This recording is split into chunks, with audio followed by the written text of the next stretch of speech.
आज हम पढ़ेंगे प्रेजेंट कंटिन्यूअस टेंस। प्रेजेंट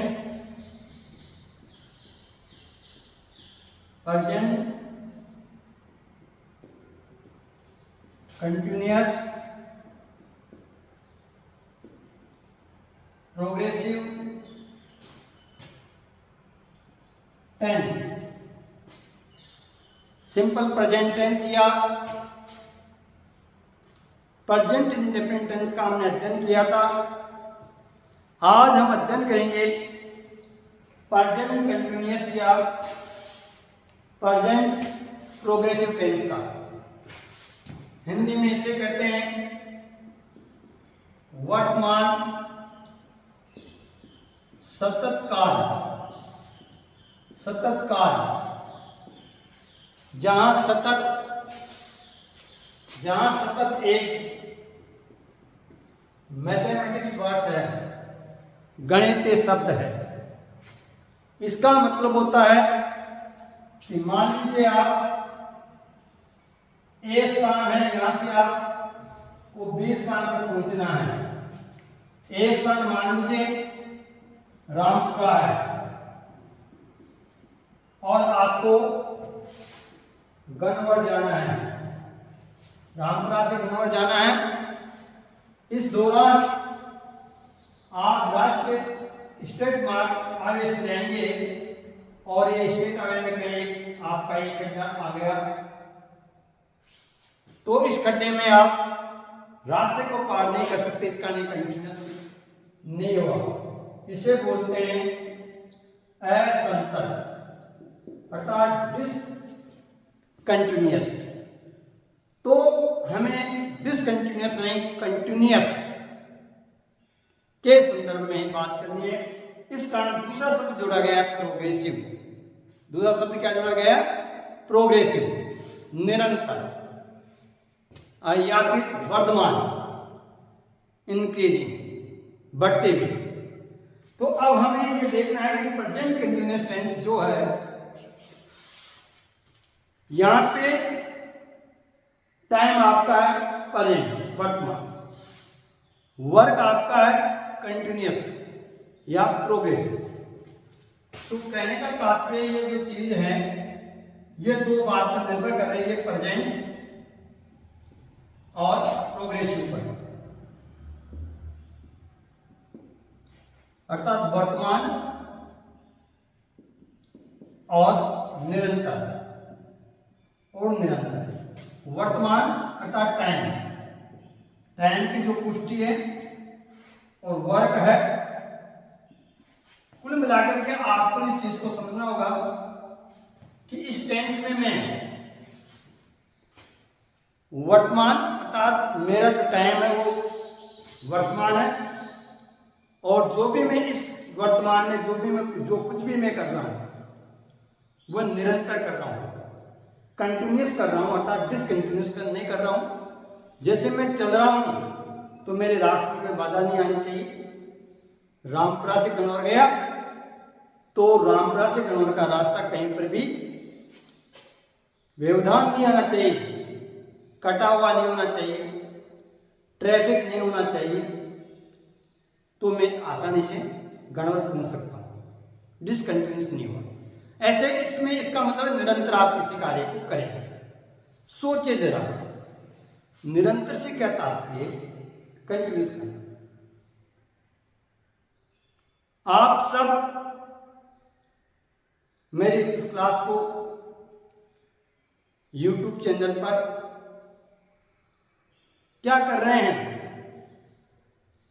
मनन कीजिए, जवाब निकलेगा। देख रहे हैं YouTube चैनल पर, हम आपकी मेरी क्लास आप लोग देख रहे हैं, अगर कंटिन्यूस है। कैसे देख रहे हैं? अब भी देख रहे हैं, वर्तमान। अब जब आप देख रहे हैं, जब आपकी क्या सिचुएशन है, या तो आप किसी कुर्सी पर बैठे हो, या किसी तल पर बैठे होंगे या सोफे पर बैठे होंगे या चलते चलते आप अपने मोबाइल को देख रहे होंगे। तो कहने का मतलब हो गया बैठना, उठना, चलना, ये भी एक कंटिन्यूअस की धारणा को बताता है। जैसे वृद्ध महिला रोड पर बैठी है, अर्थात कंटिन्यूअस बैठना, उठना, चलना, खड़ा रहना, निरंतर। अगर कोई भी कार्य निरंतरता को प्रदर्शित करता है तो वह सभी कार्य यदि प्रेजेंट में है तो प्रेजेंट कंटिन्यूअस के वाक्य कहलाएंगे, प्रेजेंट कंटिन्यूअस के कथन कहलाएंगे। तो इसकी पहचान क्या है? अब देखिए इसकी कंस्ट्रक्शन, इसकी पहचान क्या है? इसकी पहचान है, ध्यान से समझे, क्रिया के अंत में, क्रिया के अंत में रहा है, रही है, रहे हैं, बैठा है, खड़ा है, इस टाइप के वर्ड्स आते हैं। समझने की कोशिश कीजिए कैसे। मैं खड़ा हूं, क्लियर। दूसरा, मैं खड़ा हूं, दूसरा वाक्य है हरि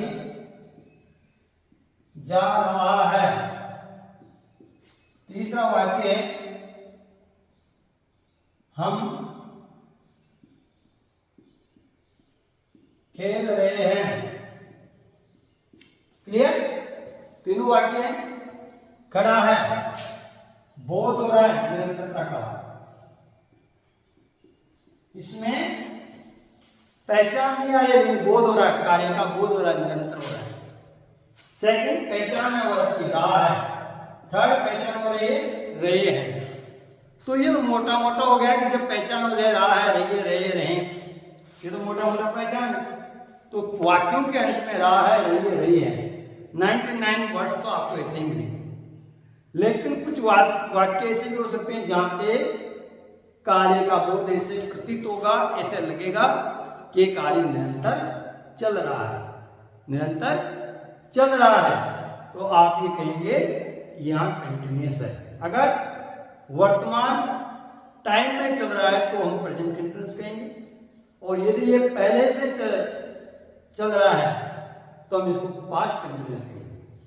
और कभी कभी समय को यदि इसके साथ समय को बांध दें तो इसे हम प्रेजेंट परफेक्ट कंटिन्यूअस भी कहते हैं, ठीक है। इसके बाद मेरे पास सहायक क्रिया। सहायक क्रिया क्या है इसे?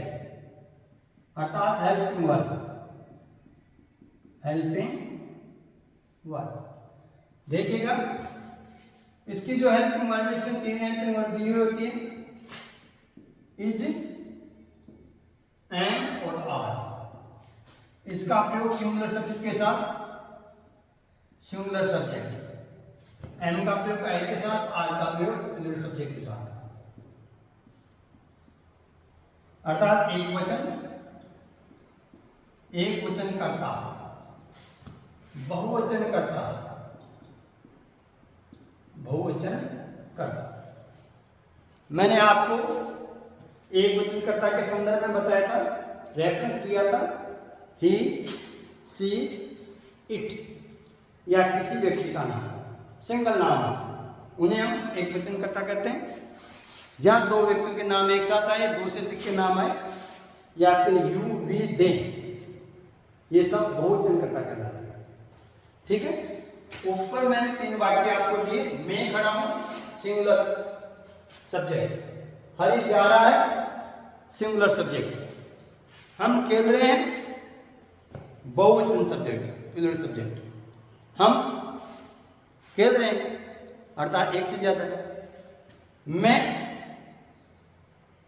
प्रोनाउन, हरि नाउन, हम प्रोनाउन, ये भी हमारा विचार करना चाहिए। खड़ा वर्ब, जा रहा वर्ब, खेलना वर्ब।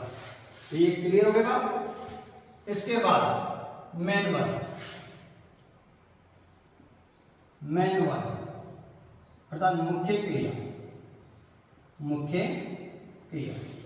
सावधान समझिए, मेन वर्ब क्या है? First form of the verb plus ING, first form of the verb, उसमें आईएनजी अपन जोड़ देंगे तो आपकी मेन वर्ब होगी। क्रिया के मुख्यतः 3 रूप होते हैं। Verb has manually 3 forms like first form, second form and third form. Other 2 forms are called gerund and infinities. उनको हम या तो gerund कहते हैं या infinities कहते हैं। क्लियर है? तो 3 ही हमारे पास है। अब विचित्र बात है, यहाँ हमें क्रिया में आईएनजी लगा है। तो देखिए यहां समझिए आप, एक ऐसी क्रिया जिसके किसी व्यंजन से पूर्व एक स्वर दिया गया हो, किसी व्यंजन से पूर्व एक स्वर दिया गया है।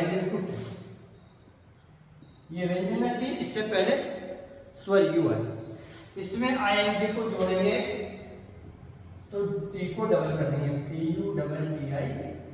कहीं पर कैसा मिल जाए कि यदि किसी स्वर से पहले, किसी व्यंजन से पहले एक स्वर दिया गया है तो स्वर के बाद आने वाले व्यंजन को हम 2 बार लिखते हैं, पुटिंग करते हैं। ये COME। अब एक आता व्यंजन के बाद स्वर आना, तो उस अगर किसी भी क्रिया के व्यंजन के बाद स्वर आता है तो उसको हटा करके आईएनजी जोड़ देते हैं।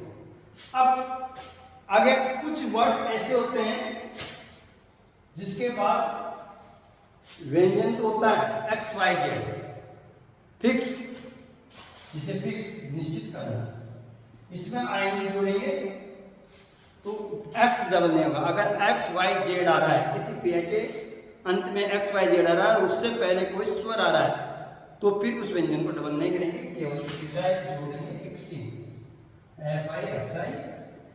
फिक्सिंग। क्लियर है? ओके। यदि किसी क्रिया के अंत में ई आ रहा है तो ई को हटा देंगे। क्या हटा देंगे? ई को हटा देंगे और आईएनजी जोड़ देंगे। ठीक है? तो ये हमारे को ये कुछ नियम है जो हमें याद, जैसे वाई आ रहा है तो वाई को हटा देंगे, DI, जैसे FY फ्लाई तो वाई को हटा देंगे। ठीक है? तो कुछ नियम से मैं और आपको एक्स्ट्रा लिखा दूंगा। मोटा मोटे नियम ये है, ध्यान से। यदि क्रिया के अंत में एक व्यंजन और उससे पहले एक स्वर है तो उस व्यंजन को डबल करके लिख देंगे और आईएनजी जोड़ देंगे। दूसरा, XYZ व्यंजन है, उससे पहले एक स्वर है तो फिर डबल नहीं करेंगे। यदि किसी क्रिया के अंत में ई है तो उसको हटा देंगे, आईएनजी जोड़ देंगे।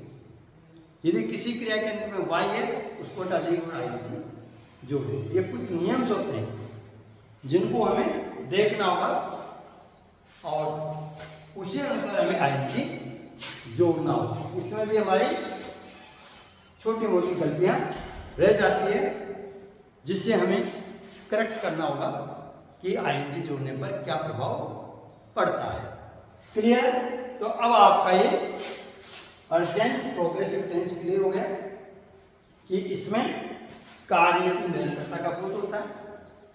दूसरा, रहा है, रही है, रहे हैं आदि शब्द आते हैं और साथ में बेटा है, बेटी है, बेटे आदि भी शब्द आते हैं। मोस्टली जो शब्द यूज होते हैं इसमें, मोस्टली जिन शब्दों का हम यूज करते हैं नॉवेडेज आजकल, नौ अब, ऐसे शब्दों का इसमें यूज होता है। नॉवेडेज, आजकल आप क्या कर रहे हैं। अब अभी आप क्या कर रहे हैं नाउ, ठीक है। ऐसे शब्दों का इसमें यूज होता है जो correct form of the verb में हमारे काम आएंगे। जब मैं आपको correct form of the verb पढ़ाऊंगा, और पढ़ा भी चुका हूँ अरेंजमेंट ऑफ द वर्ब, जो अरेंजमेंट ऑफ द वर्ब पढ़ाया वो मैंने आपको कंजक्शन के आधार पर पढ़ाया। किसके आधार पर पढ़ाया? कंजक्शन के आधार पर पढ़ाया। कुछ हम टेंसेस के आधार पर भी correct form of the verb, arrangement of the verb आपको पढ़ाएंगे। लेकिन आप ये समझो कि इसमें किस प्रकार के शब्द आते हैं, अपने आप वाक्य से प्रतीत हो जाएगा कि वाक्य कहना क्या चाह रहा है। क्लियर है? अब कुछ सेंटेंस हम बनाने की कोशिश करते हैं। तो देखिएगा, प्रेजेंट कंटिन्यूअस टेंस के वाक्य मैनुअली मुख्यतः 4 प्रकार के होते हैं। इन्हें हम अफर्मेटिव और पॉजिटिव, नेगेटिव, इंट्रोगेटिव और इंट्रोगेटिव नेगेटिव। तो सबसे पहले हम पढ़ेंगे सकारात्मक वाक्य।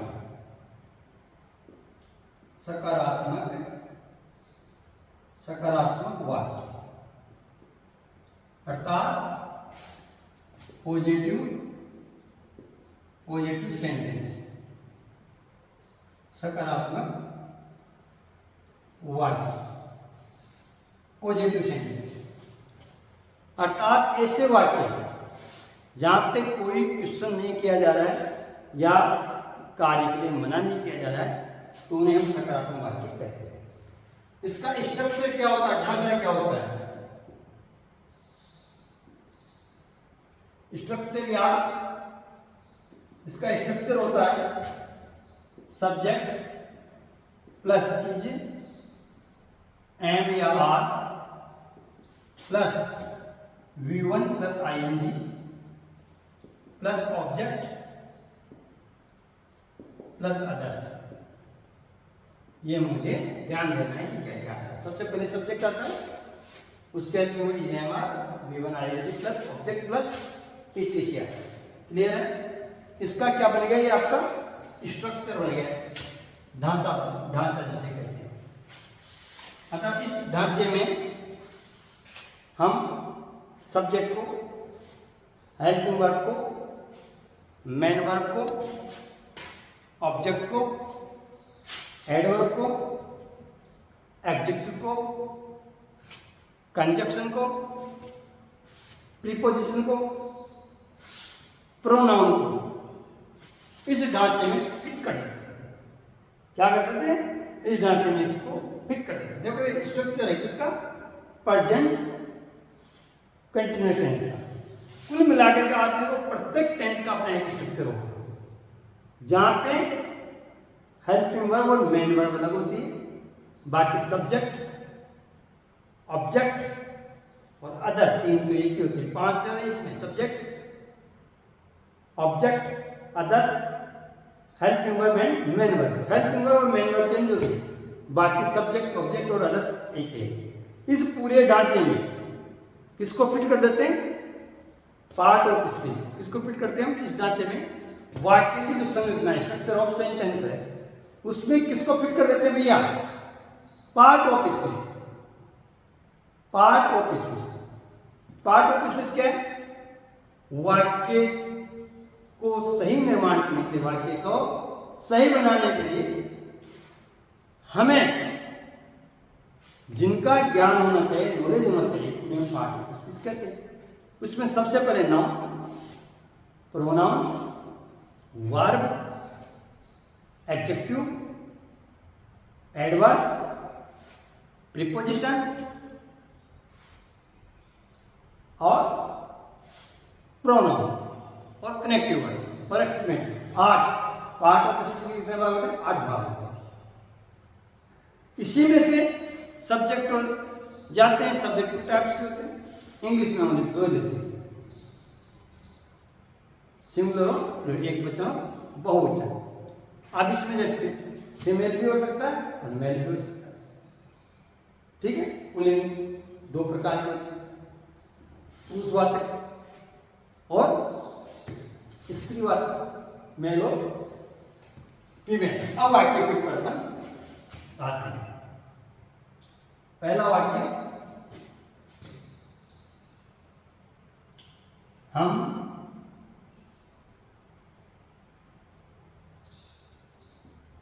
टीवी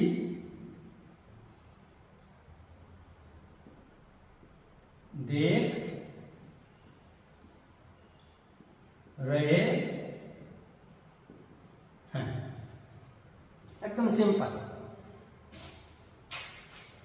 कौन है भैया? सब्जेक्ट कौन है? स्ट्रक्चर पे ध्यान दीजिए आप। That's it. तो सब्जेक्ट वी, कैपिटल आएगा तब वी। वी के पास वाक्य की प्रवृत्ति देखिए, रहा है, रही है, रहे आ रहे। वी आर, किसका प्रयोग होगा? वी आर क्या कर रहे हैं? देख रहे हैं। वाचिंग, वाचिंग कैपिटल में टीवी, हम टीवी देख रहे हैं। सेकंड सेंटेंस,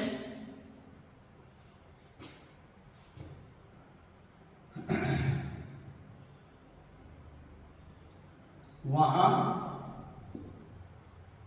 बहुत भीड़ खड़ी है। देखिएगा, वहां बहुत भीड़ खड़ी है। विचार कीजिए। स्ट्रक्चर में बिठाना भैया, किसमें बिठाना? स्ट्रक्चर में, ढांचे। वाक्य निर्माण के लिए सब्जेक्ट की आवश्यकता होती है। वहां बहुत भीड़ है। इस वाक्य में कर्ता प्रतीत नहीं हो रहा है, सब्जेक्ट का जल्दी से पता नहीं पड़ रहा है, क्योंकि कार्य करने वाला कर्ता कहलाता है। जैसे किसी कोई फंक्शन करते हैं, कहते हैं कर्ता धर्ता है यही है। जैसे किसी इंस्टीट्यूट में उसका मैनेजर कर्ता धर्ता होता है। जैसे वही शिक्षण संस्थान का इंस्टीट्यूट है, एजुकेशन इंस्टीट्यूट है, तो उसका कर्ता धर्ता प्रिंसिपल होता है। ऐसे सरकार चलाने के लिए जो कर्ता धर्ता होता है, राज्य की सरकार चला रहा है, तो उसका कर्ता धर्ता कौन है भैया? चीफ मिनिस्टर, मुख्यमंत्री। किसी विभाग का कर्ता धर्ता कौन है? उसका कैबिनेट मंत्री। और यदि कैबिनेट मंत्री नहीं हो तो फिर उनके जो मुख्य सचिव, उनके जो सचिव होते उस डिपार्टमेंट वो होते। तो यहाँ पे कर्ता का पूर्णतः भाव है। कर्ता का पूर्णतः भाव, वहां बहुत भीड़ है, यहाँ वहां बहुत भीड़ खड़ी है। अब वाक्य क्या है? खड़ी है, निरंतर खड़ी है। एकत्रित है, एक अलग वाक्य। वहां बहुत भीड़ एकत्रित है, अलग चीज है। यहाँ खड़ी है तो देर से, संख्यात्मक वाक्यों को देर से शुरू करते हैं। There are standing, there are standing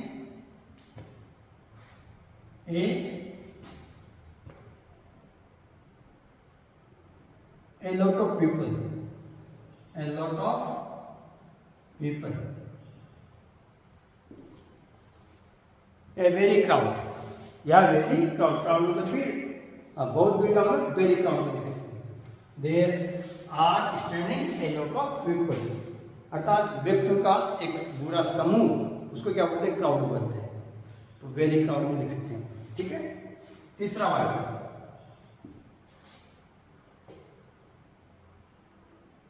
ना केवल राम बल्कि हरि भी गांव जा रहा है। समझे? देखिए वाक्य क्या कह रहे हैं? ना केवल राम बल्कि हरि भी गांव जा रहा है। पार्ट ऑफ स्पीच में ना केवल बल्कि, नॉट ओनली बट आल्सो। तो यहाँ राम और हरि सब्जेक्ट है, लेकिन कंजक्शन का प्रयोग हो गया not only Ram, not only Ram but also Hari is going to village, is going to, एक वचन करता है, एक वचन करता है, is going to village. Clear? तीसरा वाक्य भी आप इस प्रकार से कंजक्शन लगा के भी आप वाक्य लिख सकते हैं। चौथा, वह मेरी ओर पत्थर फेंक रहा है। क्लियर? फोर्थ सेंटेंस, वह ही कंटिन्यूस में फेंक रहा, he is throwing a stone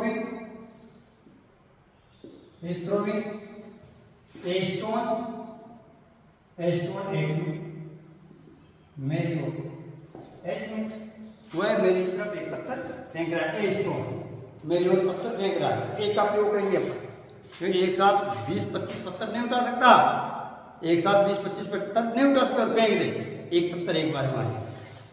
ठीक, देखिएगा,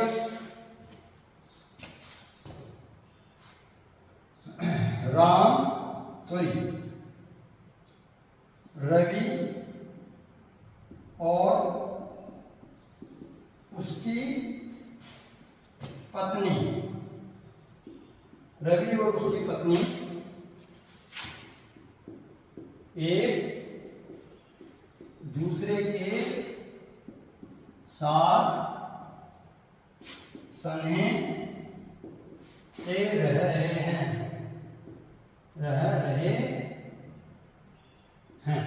क्लियर?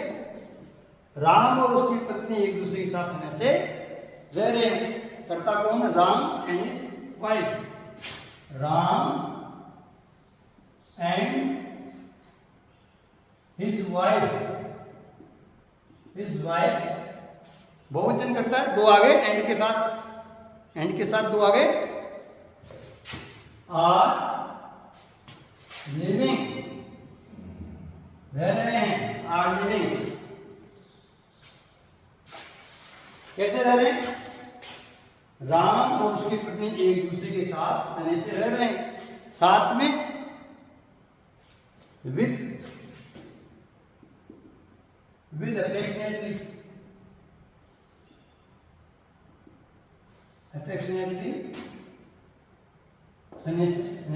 रवि और उसकी पत्नी एक साथ स्नेह से रह रहे हैं, एक दूसरे के साथ। छोड़ो आप उसको, छोड़ दो।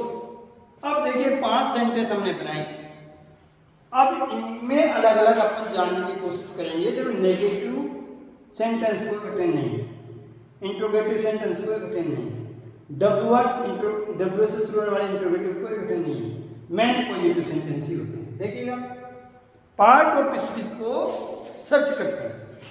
पार्ट और पिस्पिस को अगर जितने सेंटेंस में पार्ट को और पिस्पिस को सर्च करने की कोशिश करेंगे, ट्राई करेंगे, उतने ही आपकी व्याकरण पक्की हो जाएगी। क्या हो जाएगी? पक्की हो जाएगी व्याकरण। जैसे वी, पार्ट और पिस्पिस में pronoun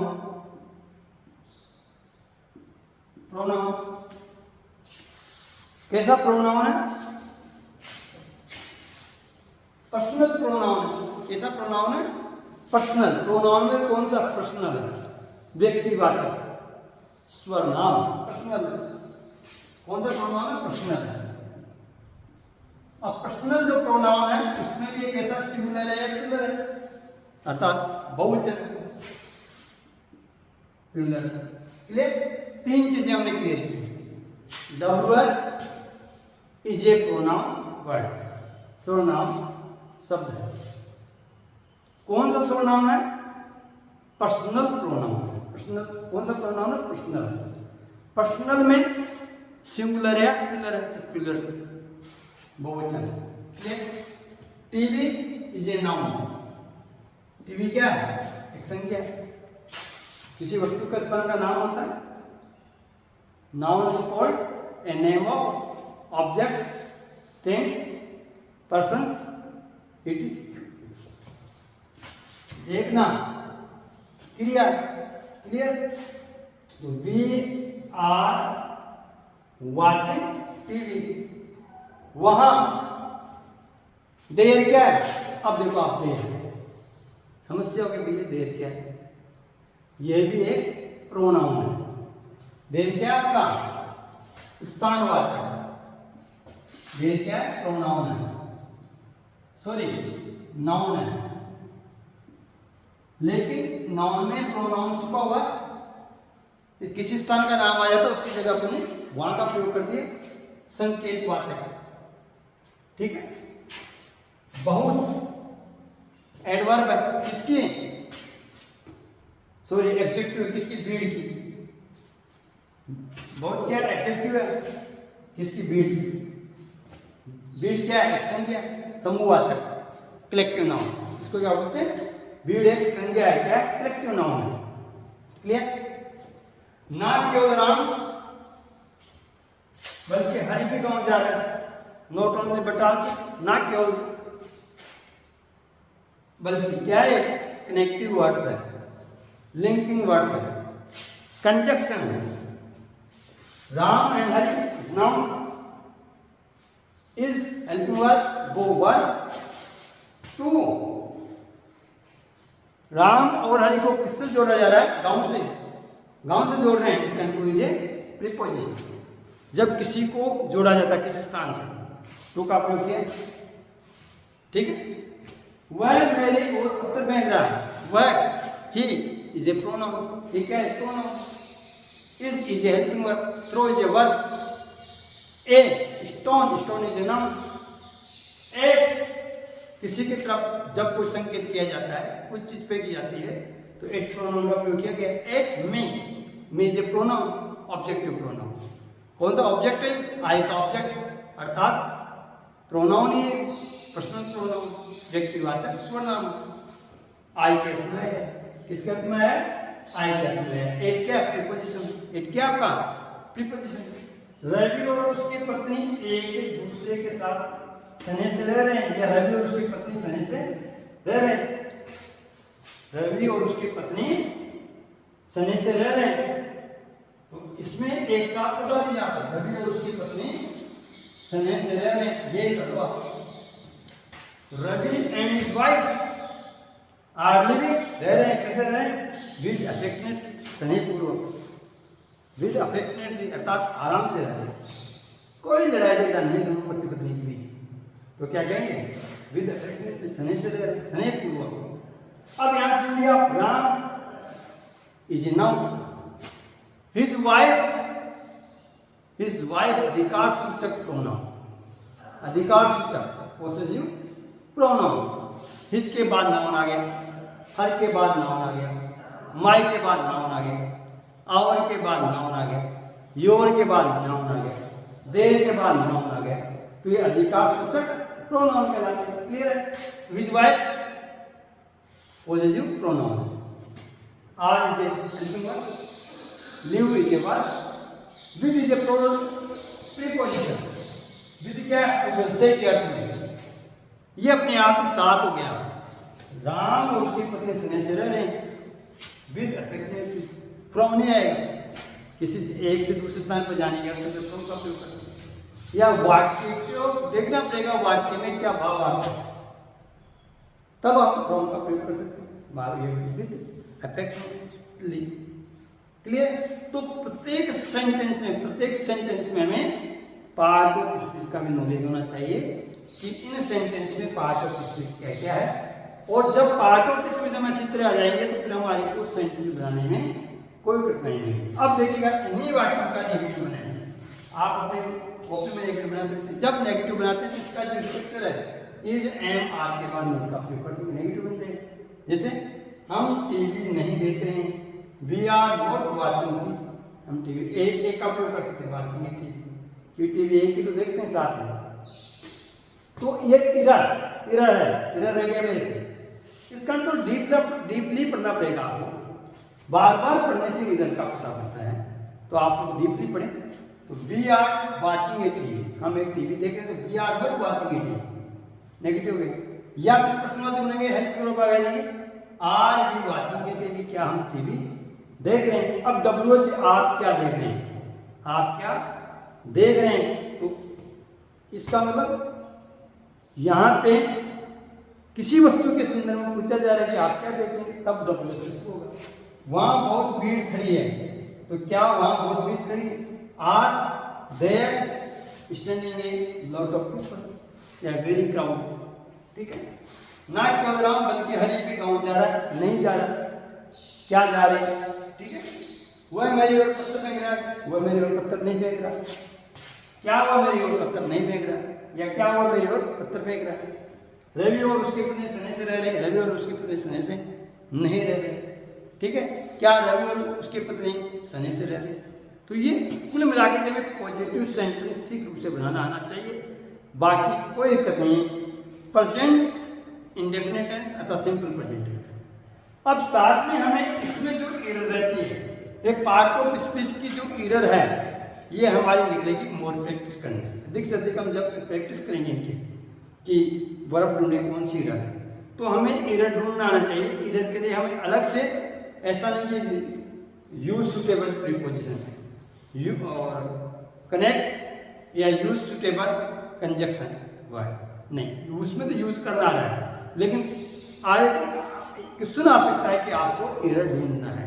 search the error given below sentence, आपको दिए गए शब्दों में से एरर ढूंढिए। तो अब वह एरर किस किस रूप की हो सकती है, क्या क्या एरर हो सकती है, वर्ब की एरर हो सकती है, प्रोनाउन की एरर हो सकती है, एडजेक्टिव की एरर हो सकती है, प्रीपोजिशन की एरर हो सकती है, कनेक्टिव वर्ड्स की एरर हो सकती है, एडवर्ब की एरर हो सकती है, और एक्सक्लेमेटरी सेंटेंस की एरर हो सकती है, वर्ब की एरर हो सकती है। तो ये एरर यदि समझ में आ गया तो ठीक है, फिर तो कोई दिक्कत नहीं, किसी प्रकार के वाक्य बना सकते हैं, ठीक है। हेल्पिंग वर्ब की एरर हो सकती है। तो ये कुल मिलाकर के हम एरर पर फोकस करेंगे कब, जब एक बार हम पूरे टेंस अच्छी तरीके से पढ़ेंगे, उसके बाद हम एरर पर फोकस करेंगे। अब साथ में इसमें जो एरर रहती है आईएनजी होगा, मैंने इससे पहले बता दिया कि यदि किसी भी वर्ब के अंतिम वर्ण क्या है, व्यंजन है, और उससे पूर्व एक स्वर जुटा हुआ है। अंतिम वर्ण था लेटर, क्या है आपका कॉन्सोनेंट है, उससे पूर्व क्या वो भी है, तो उस कॉन्सोनेंट को क्या कर देंगे अपन, डबल कर देंगे। ये CUT है, क्लियर हो गया। लेकिन XYZ लगा हुआ है और उससे पहले वो भी है, तो फिर डबल नहीं करेंगे। Y को उठा करके ING जोड़ देते हैं, E को उठा करके ING जोड़ देते हैं, किसी में हमारे को डबल भी करना पड़ता है। तो ये सब हमें समझना होगा। तो मोटा मोटा तो यही है कि यदि स्वर दे रखा उससे पहले व्यंजन दे, उससे पहले स्वर है तो डबल करके आएंगे जोड़, यदि XYZ है तो सीधा आएंगे जोड़, E लगा हुआ है लास्ट में, उसको डबल करके आएंगे जोड़, ठीक है। लेकिन क्रिया होनी चाहिए, उसके बाद हम सही से यूज करना सीखेंगे। धन्यवाद।